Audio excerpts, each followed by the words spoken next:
Have you ever wondered how drugs work in your body? Let's embark on an exploration of the fascinating world of clinical pharmacokinetics, a scientific discipline that explores how medications journey through our bodies. This branch of pharmacology is not just about the movement of drugs, it's about understanding how our bodies absorb, distribute, metabolize, and excrete them. Now, why is this important? Well, clinical pharmacokinetics plays a vital role in the development of effective drug dosages and treatment plans. It helps us understand how a drug behaves in the body over a period of time and how the body responds to it. This knowledge is crucial in ensuring that the medication is safe and effective for its intended use. Now you might be curious about some of the key concepts involved in this process. Let's dive into them. Stay tuned, because the journey through the world of clinical pharmacokinetics is just getting started. Firstly, what exactly do we mean by bioavailability and bioequivalence? Let's dive into the first term, bioavailability. Imagine you're swallowing a pill. This pill dissolves, releasing its medicinal contents into your system. But not all of that medicine will reach its intended destination, say your aching head or that nagging cough. The proportion of the drug that does make it into your bloodstream and can actively work to alleviate your symptoms, that's what we call bioavailability. Simply put, it's a measure of how much and how quickly a drug is absorbed into your body's circulation. Now, why is this important? Well, if a drug isn't effectively absorbed, it can't do its job. Think of it as a team of workers. If only half of them show up to the construction site, the work will be half done or take twice as long. The same goes for drugs and their intended effect on the body. Moving on to bioequivalence. This term is used when we're comparing two versions of the same drug, often a brand name drug, and its generic counterpart. If two drugs are bioequivalent, it means they deliver the same amount of active ingredients into the body's circulation in the same amount of time. This doesn't necessarily mean they have identical formulas, but rather that they perform the same when it comes to absorption and effect. Why does bioequivalence matter? Well, it ensures that patients can switch between brand name and generic drugs without worrying about effectiveness or safety. If two drugs are bioequivalent, they can be used interchangeably. It's like switching from a branded cola to a supermarket's own version. The taste might be slightly different, but it quenches your thirst all the same. In conclusion, bioavailability and bioequivalence are two fundamental concepts in pharmacokinetics, the study of how drugs move within the body. They help us understand how drugs are absorbed and how different versions of the same drug compare. These two concepts play a crucial role in ensuring that the drug administered has the desired effect. Do you know what the term half-life of a drug means?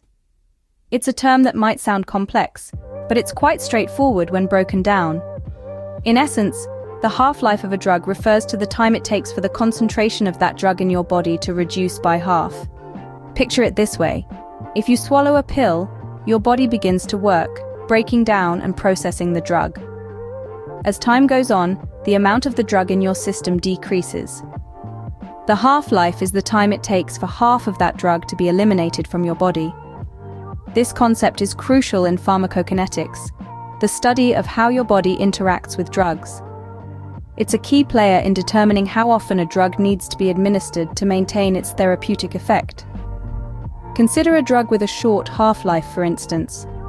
Once taken, it's quickly broken down and eliminated from your body.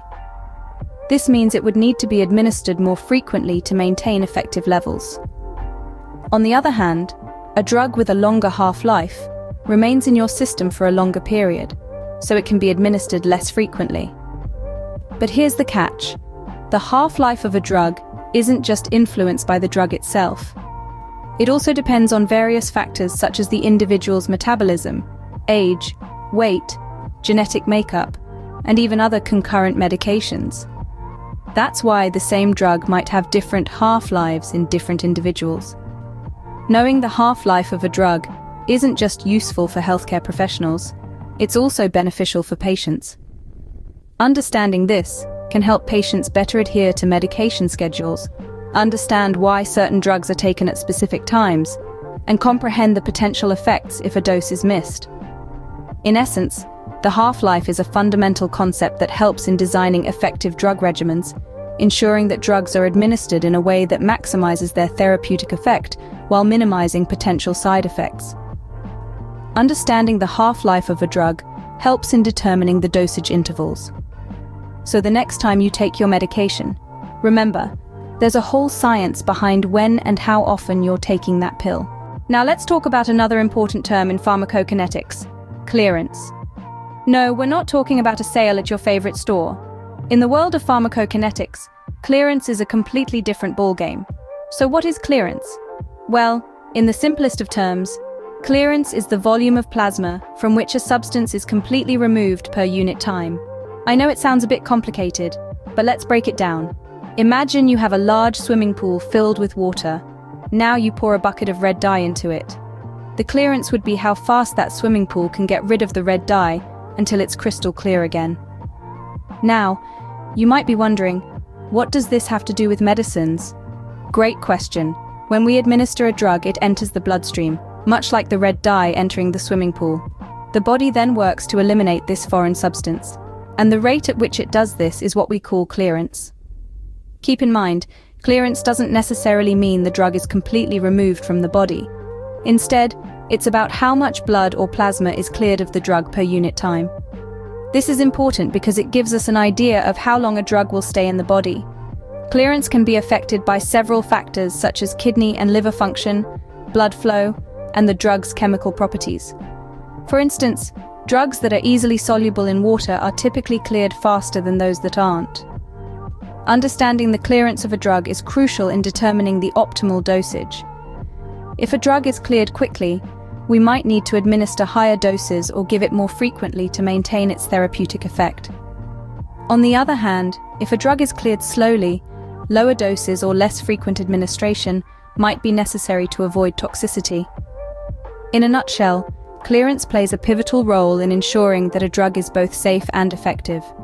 It helps us strike that delicate balance between therapeutic benefit and potential harm. Clearance is a crucial factor in determining the optimal dosage of a drug. Finally, let's delve into the concept of therapeutic drug monitoring. Often abbreviated as TDM, it's a practice that is as intriguing as it is essential in the world of pharmacology. Imagine being able to tailor a patient's drug regimen so precisely that it optimizes their treatment, minimizes side effects, and enhances their overall health. That's what TDM is all about. Therapeutic drug monitoring is the practice of measuring specific drug concentrations at designated intervals. Now, why do we do this? The goal is to maintain a constant concentration of the drug in a patient's bloodstream. This might sound simple, but it's a complex process that requires meticulous attention to detail. Picture this. Every individual has a unique physiology that responds to drugs differently.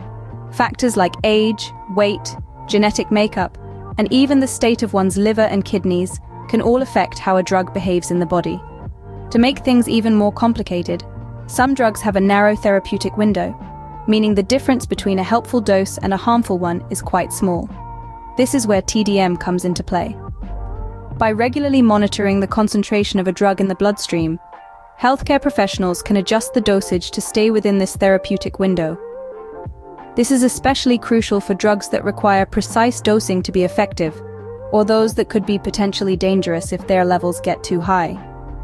But it's not just about avoiding harm. TDM can also help ensure that the patient is getting enough of the drug to be effective. If the drug levels are too low, the treatment might not work as intended. In essence, therapeutic drug monitoring is a valuable tool in optimizing drug therapy. It's a bit like walking a tightrope. On one side, we have the risk of toxicity from too much drug, and on the other, the risk of ineffective treatment from too little. But with TDM, we have a safety net, ensuring we can keep the balance and provide optimal patient care. TDM is a valuable tool in optimizing drug therapy and improving patient care. Let's take a quick recap of what we've learned today.